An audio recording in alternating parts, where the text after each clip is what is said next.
పేరు కార్తికేయ. నేను 5వ తరగతి విద్యార్థిని. ఈ రోజు నేను చదువు ప్రాముఖ్యత చెప్పబోతున్నాను. ఈ రోజు నేను చదువు ఎంత ముఖ్యమైనదో చెప్పబోతున్నాను. జీవితంలో చదువు చాలా ముఖ్యమైనది. చదువు వల్లనే వినయం వస్తుంది. వినయం వల్లనే సమాజంలో గౌరవం పెరుగుతుంది.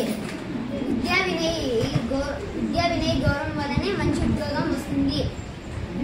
ఉద్యోగం వల్లనే ధనం వస్తుంది. ధనం వల్లనే ధర్మాన్ని నిలబెట్టవచ్చు. మనిషి మహోద్మానుడిగా తీర్చిదిద్దేదే చదువు. చదువు వల్లనే జ్ఞానం వస్తుంది. జ్ఞానం వల్లనే